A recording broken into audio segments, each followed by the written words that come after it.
First of all, Frederick, thank you very much for putting this event on and inviting me to speak.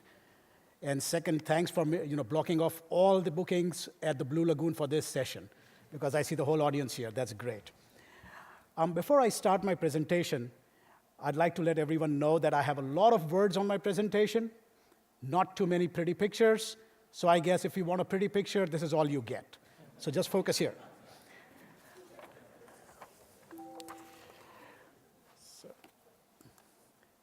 So the topic is, it's not niche marketing, it's segmentation. Niche marketing is so 2000. Segmentation is where the future is at, and we'll go a little bit into that.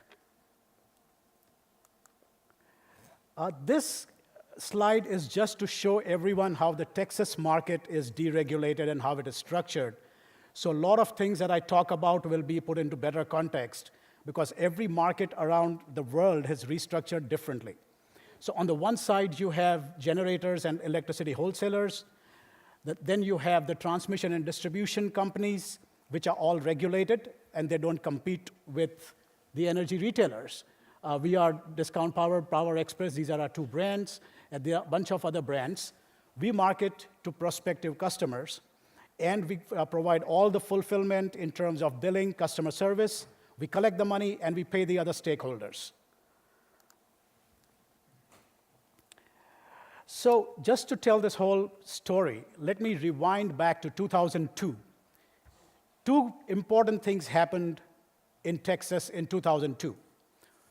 The first is Texas deregulation of retail markets.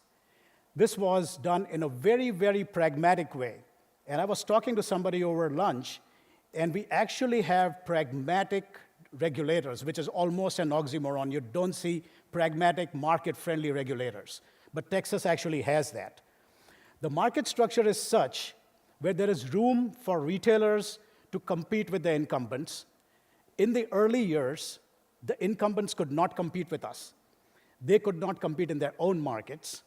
And there was enough room where we were able to compete, and also we were able to send out bills. In other words, we could do our own branding and reach the customer on a monthly basis. The negatives were we had large utilities from outside the state coming in with huge budgets, and the incumbents could compete across the state in other markets where they were not serving previously. The second important thing that happened in late 2001, I don't know if how many of you all have heard of this small company called Enron. Enron went bankrupt in December of 2001, and out of that came 5 young people, very enthusiastic. Well, 4 young people, 1 slightly young person.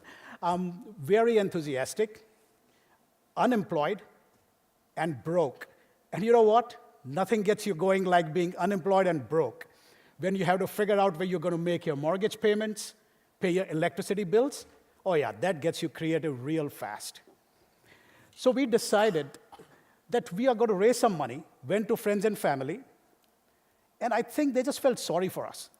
You have these 5 guys unemployed, and we knew a bunch of rich friends, and we had about 20 people give us $30,000 each, and they were investing in us. And once we got the money in, we were like, holy crap, we have all this money, what are we going to do with it? We need a business idea. We're going to compete in the electricity space, but what are we going to do? And then all 5 of us had this idea in our own environments. Let me tell you my story. I go to bed one night with this big question mark like they have in comic books over my head, not knowing what I was going to do, what we were going to do as a business plan. And I woke up, and I literally had the business plan staring me in the face. I went to brush my teeth, and what I saw looking back at me was this slightly balding brown guy. So 2 business ideas. 1, a hair loss cure. We hadn't raised money for hair loss cures. Or 2, let's go sell electricity to people who were brown, like us, people from India and Pakistan. So that was the rest of the team. It was literally a look in the mirror moment. We had a significant market in Texas. $400 million was about the spend for these customers, population of about 250,000 people. So we decided we are going to go sell to them. We understood the market. And we had found our USP and our market niche. There's two marketing buzzwords in one sentence. I'm proud of myself. And that was the South Asian markets in Texas. And we understood this market really well. What this customer needed was rates that were lower than default rates. And we had that. We could provide that because that was how the market was structured.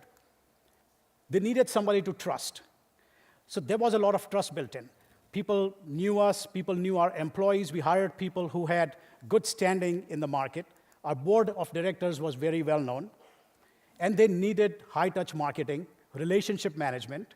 We decided to provide customer service in 8 South Asian languages based in Houston. And all our management team's business cards have our cell phone numbers on there, so even a customer who had a $50 bill could call us directly if they needed something. There was one more thing that this customer needs, and that is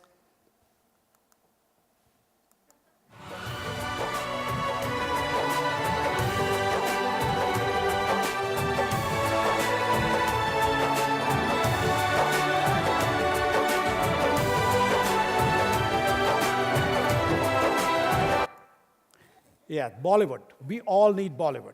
So if I tell my wife that there's a new Bollywood movie playing tonight in Reykjavik, we're going to cancel our Northern Lights tickets. I guarantee you. All of us love Bollywood. So we built a whole plan around pitching Bollywood as our USP to our customers. We would give free tickets at every possible occasion. We would hire out movie theaters to take them to free movies to customers. And we promoted concerts. They love meeting movie stars, so we had shows and we had a meet and greet for select customers, and that worked.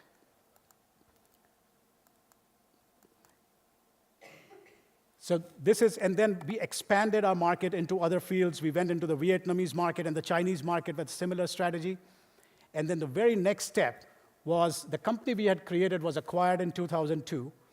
We created in 2002, acquired in 2011 by a large entity. It is still an existing dominant brand in the South Asian space. And then a couple of us actually had a chance to step back and revisit what we had created.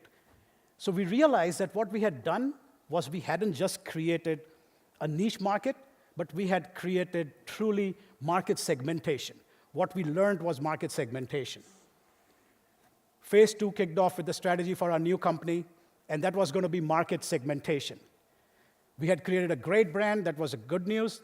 The bad news was we were going to go back and compete with that great brand. I will quickly go over this. There's a lot of words up there. So we decided we are going to go back into multiple markets, do it all over again. The question was, do we do it with one brand or multiple brands? One brand can work if you are going into very distinct markets, but then if there's a market overlap, the message gets lost. So we have multiple brands which address unique market segments. And this is where if this was the Oscar Awards, the orchestra would play because the light is flashing. Discount Power is our core brand. It is our flagship brand. It is a low-price brand. We sell to South Asians. We still promote using Bollywood movies. We have a very high-touch relationship-based marketing. We are using this to also find and address other underserved market segments. And also for business customers, the name resonates very well. Business customers don't really care a lot about the touchy-feely stuff. They really want low rates, and Discount Power provides that, at least the name does. The second market was Power Express. So we said that the millennial market is a brand new market. A lot of these are first-time decision makers. The problem is my definition of cool is wearing a watch, and I'm not hip and cool. So we brought on a whole team of young people who were millennials, and we built a whole brand letting them run with it. They came up with the marketing strategy. They came up with the team.